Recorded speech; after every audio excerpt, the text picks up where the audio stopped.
नमस्कार सर्वांना. श्री स्वामी समर्थ. आबांची लाडकी ताई या यूट्यूब चॅनलमध्ये माझ्या गोड ताईंचं, मैत्रिणींचं आणि दादांचं पण खूप खूप असं सारं स्वागत आहे. तर आता माझ्या पाठीमागं जी गाय दिसते ते ना तुम्हाला, ती गाय मी पहिलं शेडमध्ये होत्या बघा, ती आता इकडं शिफ्ट केल्या होत्या बऱ्याच दिवसापासून उन्हाळ्यात. तर इकडं मोकळं वातावरण होतं गायना आणि छान पण वाटत होतं.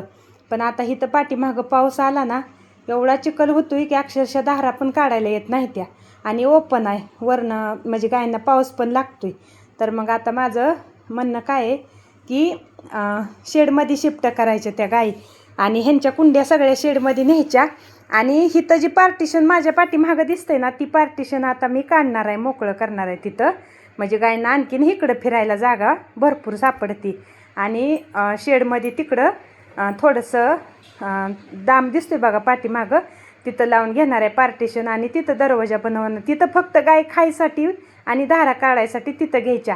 कारण का गाई वैरण टाकायच्या अगोदर आपण धरायला जर गेलं ना, तर एवढं त्रास देते त्यांना, काय त्यातली एक दोन गाई सापडतच नाही, त्या पळते त्या, उगंच असं टाईमपास होतो म्हणून माझं नियोजन चाललं या.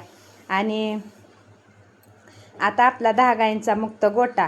तर मग तुम्ही विचारता मला सारखं की क्षेत्र किती आहे, वैरणीचं नियोजन कसं असतं, परत दूध किती जातं, सगळ्या प्रश्नाची उत्तरं मी नेहमी देण्याचा प्रयत्न करत असते बरं का, नाही असं नाही. तर आपल्याला ना 1 एकर क्षेत्र आहे, आणि एका एकरामध्ये ना चाऱ्याशिवाय काहीही नसतं.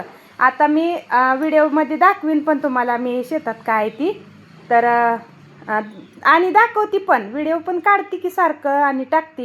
10-10 गुंठ मकाचं प्लॉट टाकलेलं असते, तर 10 गुंठ कडवळ आहे.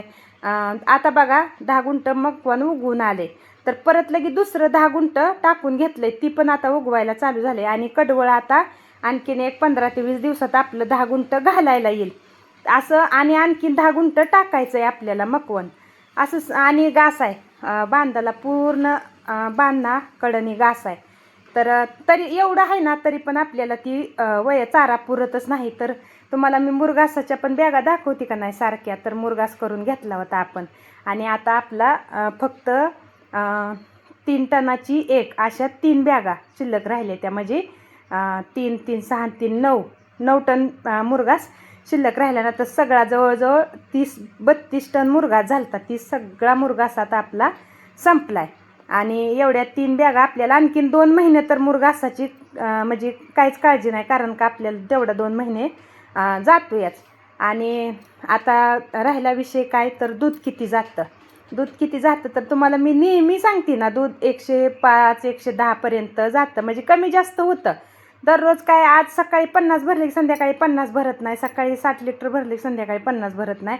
5 लिटर ते 7 लिटरचा एका टायमिंगमध्ये फरक पडतो. कारण काय होतं, सकाळी थोड्याशा लेट होते त्या धारा, आणि संध्याकाळी थोड्याशा लवकर होते त्या, मग एका टायमिंगला बरोबर आपलं दूध कमी निघतं.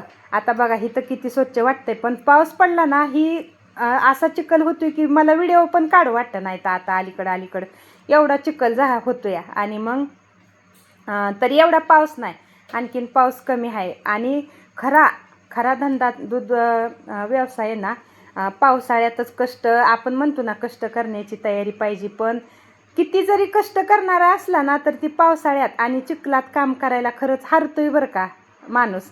कारण का मी माझ्यावरनं उदाहरण देते. एवढं मी जिद्द बांधती, एवढं कष्ट करते, एवढं धागांचं पूर्ण काम टोटल करते, तरी पण चिखल झालं ना, मला सुद्धा अक्षरशः वाटतं नको, मी कशामुळं ही गाय एवढ्या वाढवल्या त्यांनी, काय एवढं त्रासच तसा होतोय बघा. म्हणून माझं आता ती नियोजन चालू आहे की थोडंसं आता ही पाठीमागं डाम दिसतो ना, तिथपर्यंत तेवढंच शेड वाढवती आणि तिथं पार्टिशन करते, आणि तिथं दरवाजा करून गाय पलीकडं सोडून द्यायच्या. आणि इकडं अलीकडनं कुंड्या घ्यायच्या, आणि कुंड्या घेऊन वैरण कट करायची, अलीकडं कुंड्यात वैरण भरायची, आणि दरवाजा उघडला की गाय एकदम पळत येते, त्यांना आपल्या कुंडीवर येऊन लगी खायला सुरुवात करते त्या. पहिलं माझं तसं होतं बघा, मग आपल्याला पण त्रास होत नाही, आणि त्यांना पण कसं ती मोकळं बांधायचं म्हणलं की नकोच म्हणते त्या, उगं पळते त्या. आणि कसं असतं, काय गाय तापट असते त्या, काय गाय शांत स्वभावाच्या असते त्या. मग जी तापट गाय आहे त्या ना, ती तसं त्रास देते त्या, मग आपल्याला पण त्रास होतो त्यांच्या मागं असं, म्हणजे पळायचं. आणि ती एखादी गाय दुसऱ्या गायला मारती, म्हणजे सगळ्या 10च्या 10 ज्या ह्यातल्या गायी आहेत ना, ती 10 गायी काय सगळ्या एका ह्याच्या आहेत का बघा तुम्ही सांगा. तर म्हणून ही माझं नियोजन चालू आहे आता. आणि होत असतं कमी जास्त. आता ना इथून पुढं आपलं 1-2 ते 2.5 महिने दूध कमीच राहणार आहे. कारण का आता आपल्या 3 गायी दुधावरच्या बंद होणार आहे. त्या आता आटवायला तर चालू केली, एका टायमावर एक घेतली आणि आणखीन 2 गायी संगतीच येणार आहे ते आपल्या. तर त्यांना आता 6वा महिना लागतो. आणखीन एका महिन्यानं ती पण 2 आटवायला लागते ते. आणि मग त्यांचं पण दूध कमी होणार आहे. तर आपल्याला वर्षातनं ही 2-3 महिने असतेतच ती सहन करावं लागते. त्यात जेवढं येईल तेवढं पेमेंटमध्ये त्यांचं पेंड वैरण एवढं भागलं तरी आपल्याला बास झालं. जास्त आशा नाही करायची. आणि ज्यावेळेस भेटत होतं पेमेंट जास्त त्यावेळेस आपण भरपूर कमवलेलं असतं. आणि सगळं दिवस सारखं असते तर का माणसाला बघा तुम्ही, आपल्याला सगळं दिवस सारखं कधीच येत नसते. तर चढ उतार असतो. तर अजिबात असं हारायचं नाही, हार मानायची नाही. पेमेंट कमी आलं म्हणून असं म्हणायचं नाही की नको आता गायींचा व्यवसाय आहे कशाला, असं अजिबात म्हणायचं नाही बघा. तर करत राहायचं. आता थोडंसं कसं आपल्याला राहणार नाही राहू द्या आपल्याला, कारण का आपण भरपूर पहिलं कमवलेलंच आहे ना. आता बघा तुम्ही दाखवायची ना तुम्हाला डायरेक्ट वाउचरसुद्धा मी व्हिडिओमध्ये काय काय दाखवले ती, म्हणजे असं कुणाला वाटून की ही खोटं बोलते असं वाटून म्हणून मी काय काय व्हिडिओमध्ये वाउचर, माझं व्हिडिओ तुम्ही खरंच जाऊन बघत जावा म्हणजे पाठीमागं तुम्हाला समजतंय. आणि मी सारखं सांगत असते प्रत्येक व्हिडिओमध्ये माझं हे कसं सांगणं असतं, मी पाठीमागं व्हिडिओ बनवला आहे आणि दाखवलं आहे की 50,000पर्यंत मला पेमेंट आलं आहे, 49 आलं आहे, 48 आलं आहे, 47 आलं आहे, 10 दिवसाचं बरं का, असं मी दाखवलं आहे. आणि आत्ता पेमेंट आपलं कमी झालं आहे कारण का दूध पण आपलं आता कमी झालं आहे. त्यामुळं आता मला कालचं ज्येष्ठ ना 21 तारखेचं पेमेंट आपल्याला 21 तारखेला एक पेमेंट येतं, 1 तारखेला एक पेमेंट येतं आणि 11 तारखेला एक पेमेंट येतं. अशी महिन्यातनं 3दा पेमेंट येतं. 30 तारखेला सुट्टी असेल तरच दुसऱ्या दिवशी ना, तर ती तारीख अजिबात इकडं होत नाही बरं का. तर कालचं 21 तारखेचं ना माझं पेमेंट म्हणजे किती 39,700 रुपये आले. मग कमी झालं आहे ना. आणि आपलं आता दूध कमी झाल्यामुळं तर आता ही 2 महिने 2.5 महिने कंप्लीट, आणखीन एका गायला 2.5 महिने वेळेला आपल्या टायमिंग आहे. तर 2.5 महिने आपल्याला ही सहन करावं लागणार आहे.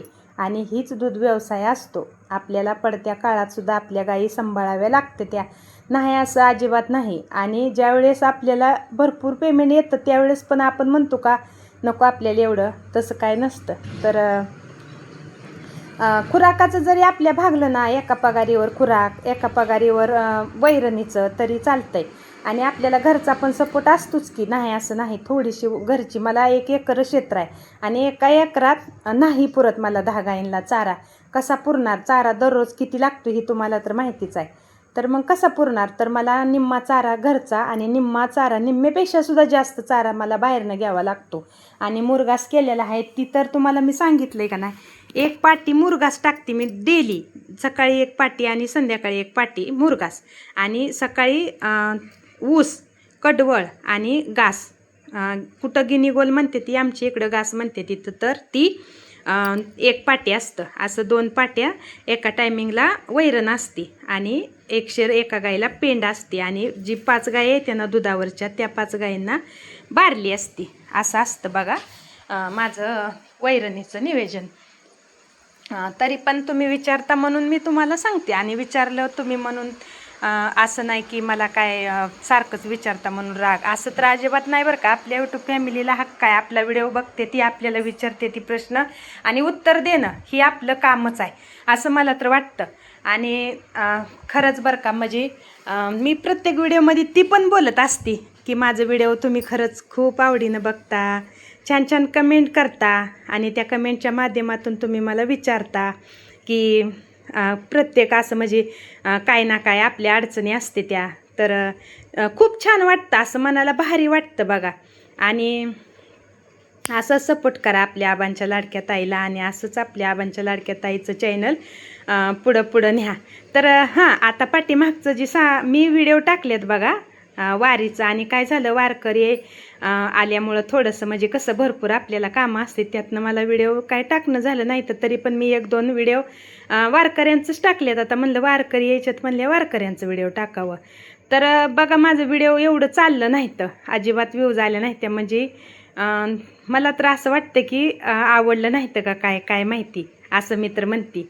तर तसं काय नाही. साक्षात बघा भगवंत आपल्या दारात आल्यावर त्यांची पण आपल्याला सेवा करावीच लागती, त्यांचं पण आपल्याला आनंद घ्यावाच लागतो. त्यांच्याशी मी संवाद साधलाय, त्यांच्याशी बोलली, तर त्या वारकरी माऊलींना एवढं भारी वाटलंय ना की त्यांनी मला असं प्रश्न विचारलं की ताई तुम्ही सरपंच आहे का?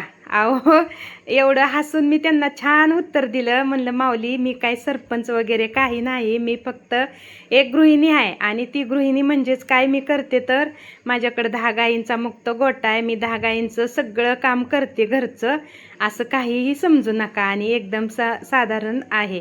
आणि फक्त ही मनोरंजन माझं किंवा तुमचा आनंद मला कॅमेऱ्यामध्ये कैद करता यावा म्हणून मी तुमची मुलाखत घेते, म्हणून मी त्यांची मुलाखत घेतली. त्यांनी नंबर दिले तर मला छान असं बोलले ती. आणि खूप छान संवाद साधलाय त्यांच्याशी. तर त्यांचा अनुभव मी विचारला कसा काय, तर त्यांनी मला सांगितलंय. तर तुम्हाला बघायला जर आवडत असेल तो माझा व्हिडिओ, तर तुम्ही पाठीमागं मी टाकलाय व्हिडिओ, ती जाऊन बघा. आणि हिथं मग माझं बघा तुम्ही आता ही गाय कशा छान वाटते त्या. आणि एकदम असं छान त्यांचं म्हणजे टायमिंगच आहे रवंत करायचं आणि शांत असं उभं राहायचं. तर खाऊन झाले, वैरण खाऊन झाली की एकदम शांत होऊन जाते त्या बघा. आणि अशा वैरण खाऊन शांत झाल्या की मग यांचं मात्र चालू असतं की शांतपणे बसायचं आणि रवंत करायचं. तर मला पण खूप छान वाटतं आणि खूप समाधानी वाटतं बघा. तर इथं थोडंसं सांगताना पण माझं मन भरून आलं की माझ्या गायींचा संघर्ष, तर जसा मी संघर्ष केला ना तसाच माझ्या लक्ष्म्यांनी पण संघर्ष केला आहे बघा. तर मग मला असं भरून खूप येतं, म्हणजे माझं मनच एवढं असं हळवं आहे ना.